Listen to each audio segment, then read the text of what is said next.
नमस्कार। तो चलिए आज हम सब मिलकर मन की आंखों से एक ऐसे अलौकिक प्रसंग का दर्शन करते हैं जो भक्ति, प्रेम और दिव्यता का एक पावन संगम है। आइए हम अपनी कल्पना के पंखों पर सवार होकर समय से भी परे मिथिला की उस दिव्य भूमि पर चलते हैं, जहां एक पुष्प वाटिका में दो पवित्र आत्माओं का पहला मिलन हुआ और जहां स्वयं समय ने भी अपनी गति को रोक लिया था। ये श्री राम और जनक नंदिनी सीता के पहले दर्शन की बहुत ही मधुर और दिल को छू लेने वाली गाथा है। पुष्प वाटिका प्रसंग। गोस्वामी तुलसीदास जी कहते हैं, सीताराम चरित अति पावन। इसका अर्थ है कि श्री सीता और श्री राम का चरित्र इतना पवित्र है, इतना मंगलकारी है कि इसे सिर्फ सुनने मात्र से ही जीवन के सारे दुख, सारे संताप मिट जाते हैं। तो आइए हम सब भी अपने मन को एकदम निर्मल करके इसी पवित्र कथा गंगा में एक डुबकी लगाते हैं और उस आनंद को महसूस करते हैं जो देवताओं के लिए भी मिलना मुश्किल है। तो इस कथा का आरंभ होता है ब्रह्मर्षि विश्वामित्र के मिथिला नगरी में पधारने से। जैसे ही राजा जनक को ये खबर मिलती है कि तपोमूर्ति महान ऋषि विश्वामित्र अपने शिष्यों के साथ आए हैं, उनका हृदय कमल की तरह खिल उठता है।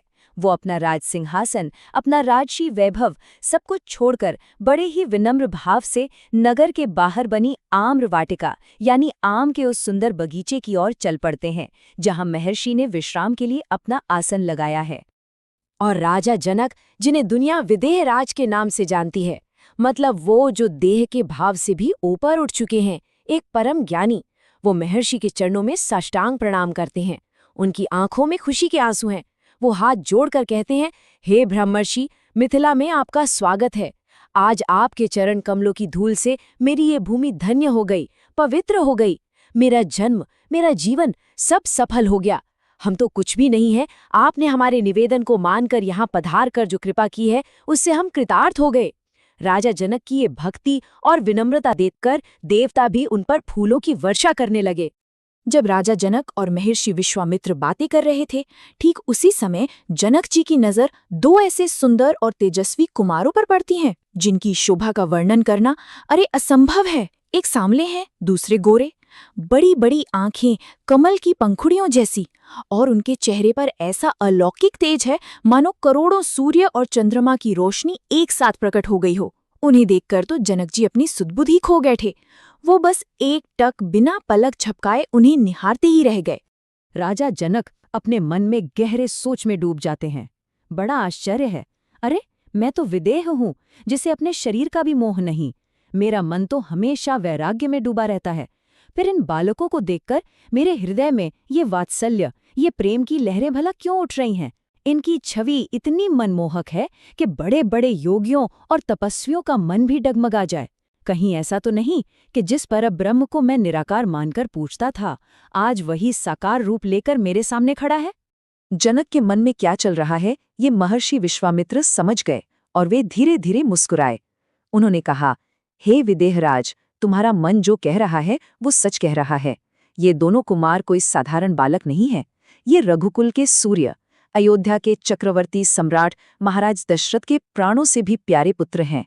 ये जो सांवले हैं, इनका नाम राम है, और ये गोरे वर्ण के लक्ष्मण हैं। महाराज ने इन्हें मेरे यज्ञ की रक्षा के लिए मेरे साथ भेजा था, जहां इन वीरों ने ताड़का, सुबाहु और मारिच जैसे भयानक राक्षसों का संहार करके सिद्धाश्रम को हमेशा के लिए भय मुक्त कर दिया है। और फिर बात आगे बढ़ती है। इसी बीच राजा जनक के कुलगुरु और महर्षि गौतम के पुत्र शतानंद जी भी वहां आ जाते हैं। अपने पिता के मित्र विश्वामित्र और उन दिव्य कुमारों को देखकर वे बहुत खुश होते हैं। विश्वामित्र जी शतानंद जी को देखकर कहते हैं, हे शतानंद, हम जानते हैं कि तुम्हारे मन में अपनी माता के बारे में जानने की बहुत इच्छा है। सुनो, तुम्हारे लिए एक बहुत ही शुभ समाचार है। और फिर वो बताते हैं कि कैसे जनकपुर के रास्ते में श्री राम को लेकर वे गौतम मुनि के उस सूने आश्रम में गए थे, जहां एक पत्थर की शिला सदियों से अपने उद्धार का इंतजार कर रही थी। विश्वामित्र जी की वाणी में करुणा और गौरव का एक अद्भुत संगम था। वे कहते हैं, हे शतानंद, जैसे ही श्री राम ने अपने कोमल चरणों से उस शिला को छुआ, एक चमत्कार हुआ। वो शिला अपने श्राप से मुक्त होकर फिर से तुम्हारी माता देवी अहिल्या के दिव्य रूप में प्रकट हो गई। बरसों का दुख मिट गया, बरसों का कलंक धुल गया। और वे अपने पति महर्षि गौतम के पास चली गई। ये सुनते ही शतानंद जी की आंखों से आंसुओं की धारा बहने लगी। शतानंद जी तो अपनी भावनाओं को संभाल ही नहीं पाए।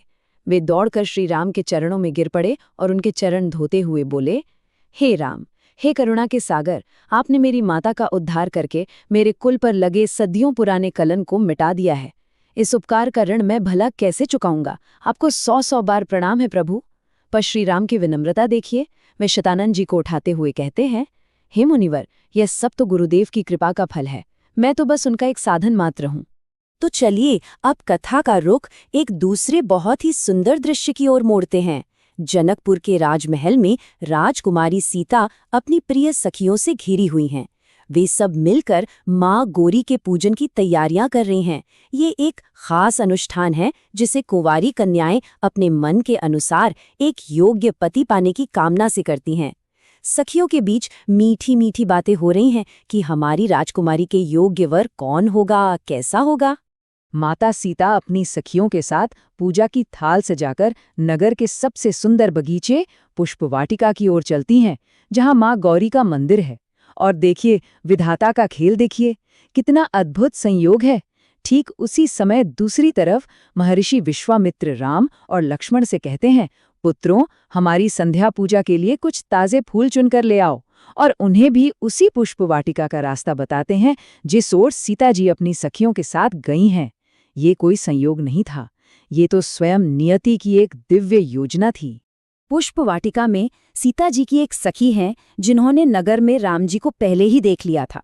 वो सीता जी को उनके रूप के बारे में बता रही हैं। वो कहती हैं, हे सखी, मैंने आज अयोध्या के उन दोनों राजकुमारों को देखा है।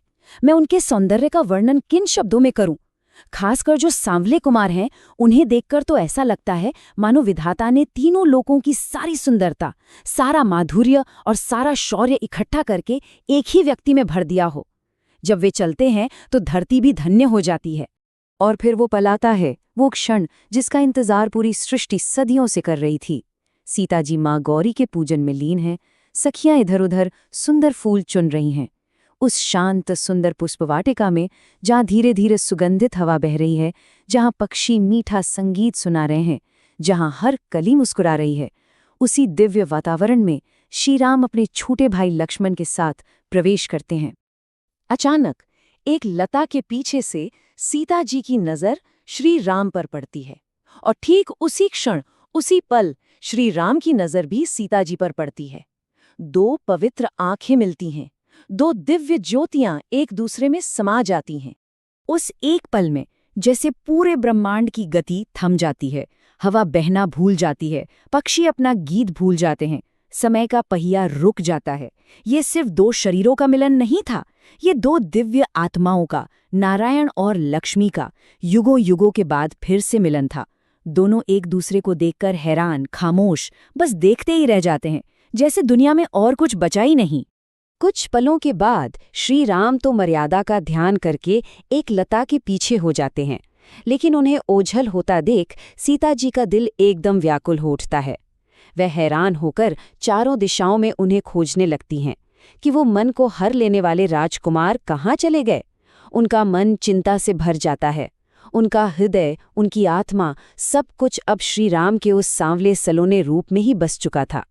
सीता जी आंखें बंद करके हाथ जोड़कर माँ गौरी से दिल से प्रार्थना करती हैं, हे माँ, जिस सहज सुंदर सांवले वर में मेरा मन पूरी तरह से बस गया है, हे भवानी, कृपा करो कि वही मुझे पति के रूप में मिले।